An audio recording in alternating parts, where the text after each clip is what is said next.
രാവിലെ പുഴുങ്ങിയ മുട്ട ബാക്കി വന്നാൽ നിങ്ങളെന്താ ചെയ്യുക? ഈ മുട്ട കൊണ്ട് ഉച്ചത്തേക്ക് നമുക്കൊരു ഡിഷ് ഉണ്ടാക്കിയാലോ, ചോറിനൊക്കെ കൂട്ടാനായിട്ട്. ഒരു പാൻ എടുത്ത് ഗ്യാസ് സ്റ്റൗവിൽ വെക്കുക, ചൂടാക്കുക.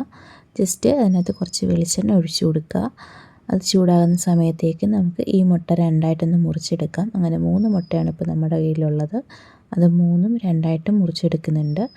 ഈ ഒരു സ്റ്റെപ്പ് നമുക്ക് വേണമെങ്കിൽ സ്കിപ്പ് ചെയ്യാം കേട്ടോ. ഞാനൊരു ഭംഗിക്ക് വേണ്ടി ചെയ്തതേ ഉള്ളൂ. അതിനുശേഷം ജസ്റ്റ് ആ വെളിച്ചെണ്ണയിലിട്ടിട്ട് ജസ്റ്റ് ഒന്ന് തിരിച്ചും മറിച്ചും ഇട്ട് ഒന്ന് മൂപ്പിച്ചെടുക്കുക. ഈ സംഭവം ഞാനും ആദ്യമായിട്ടാണ് കേട്ടോ ചെയ്തു നോക്കുന്നത്. അപ്പോൾ എൻ്റേതായ കുറച്ച് കലാവിരുദ്ധകൾക്ക് വേണ്ടിയാണ് ഇങ്ങനൊരു ഫ്രൈയിങ് മെത്തേഡ് ഞാൻ ഉപയോഗിച്ചത്.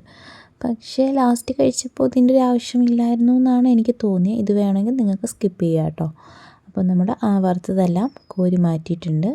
അതിനുശേഷം വേറൊരു ചട്ടി അടുപ്പത്ത് വെച്ച് ഈ വെളിച്ചെണ്ണ തന്നെ ഒന്നും കൂടെ ഒഴിച്ച്, അപ്പോൾ അത് കുറച്ചേ ഉള്ളായതുകൊണ്ട് കുറച്ചും കൂടെ വെളിച്ചെണ്ണ ഒഴിക്കുന്നുണ്ട്. ഒഴിച്ച് അതൊന്ന് ചൂടായി വരുമ്പോഴത്തേക്കും നമ്മൾ അരിഞ്ഞു വെച്ചിരിക്കുന്ന ഇഞ്ചി, വെളുത്തുള്ളി, അതിനകത്ത് ഇഞ്ചി വെളുത്തുള്ളി ആദ്യം നമ്മൾ ഇട്ട് കൊടുത്തു. അതിനുശേഷം ജസ്റ്റ് ഒന്ന് ബ്രൗൺ കളർ ആകുമ്പോഴത്തേക്ക് ഇഞ്ചി ഇട്ട് കൊടുത്തു. അതും കൂടെ ഒന്ന് ജസ്റ്റ് ഒന്ന് വഴറ്റി എടുക്കുന്ന സമയത്തേക്ക് പിന്നെ നമ്മളിടുന്നത് സവാളയാണ്. ഒരു മീഡിയം സൈസ് സവാളയാണ് ഇതേപോലെ ഞാൻ ചെറുതായിട്ട് അരിഞ്ഞിട്ട് ഇട്ട് കൊടുത്തേക്കുന്നത്. അപ്പോൾ അതൊന്ന് ചെറുതായിട്ടൊന്ന് വഴണ്ടി വരുന്ന സമയത്തേക്ക് നമുക്ക് വേറൊരു പരിപാടിയുണ്ട്. നമ്മളിപ്പോൾ വറുത്ത് വെച്ചിരിക്കുന്ന മുട്ടയുണ്ടല്ലോ, ആ മുട്ടയൊന്ന് ജസ്റ്റ് ചെറിയ ചെറിയ ക്യൂബുകളായിട്ട് ഒന്ന് മുറിച്ചിട്ട് കൊടുക്കുക. പൊടിയാതെ ശ്രദ്ധിക്കണം എന്നൊന്നും ഞാൻ പറയുന്നില്ല, എന്നാൽ നമുക്ക് പറ്റുന്ന രീതിയിൽ ഒന്ന് ചെറിയ ചെറിയ കഷ്ണങ്ങളാക്കി മുറിച്ച് കൊടുക്കുക.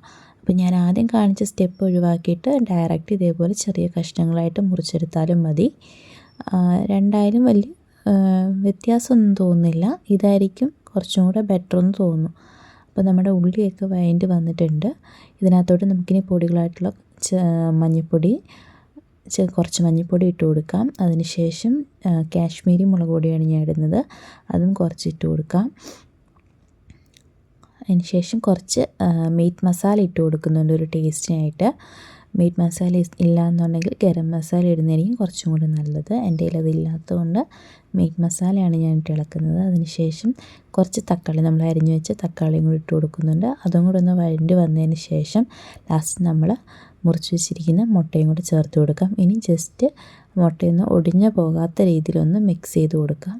മിക്സ് ചെയ്തതിന് ശേഷം ഒന്ന് ജസ്റ്റ് അടച്ച് വെച്ച് ഒരു 2 മിനിറ്റ് ഒന്ന് ചൂടാക്കിയെടുക്കാം. ലോ ഫ്ലെയിമിൽ വെച്ചിട്ടേ അടച്ച് വെക്കാവൂ. ഞാൻ നേരത്തെ പറഞ്ഞ പോലെ ഈ ഒരു ഐറ്റം ഞാനും ആദ്യമായിട്ടാണ് ഉണ്ടാക്കി നോക്കുന്നത്. യൂട്യൂബിൽ നോക്കിയപ്പോഴും സെയിം റെസിപ്പിയുടെ ഒരു വീഡിയോ കണ്ടിരുന്നു. അപ്പോൾ പിന്നെ ഇങ്ങനെ തന്നെ ചെയ്യാമെന്ന് കരുതിയിട്ടാണ് സ്റ്റാർട്ട് ചെയ്തത്. പക്ഷേ അതിൽ നിന്ന് ചെറിയ ചെറിയ വ്യത്യാസങ്ങളൊക്കെ ഞാൻ വരുത്തിയിട്ടുണ്ട് കേട്ടോ. ചിലപ്പോൾ നമ്മൾ വിചാരിക്കുന്നുണ്ടാവും എന്തിനാണ് വെറുതെ ഇത്ര കഷ്ടപ്പെടുന്നത്, കുറച്ച് കുരുമുളക് ഉപ്പിട്ടിട്ട് കഴിച്ചാൽ പോരെയെന്ന്.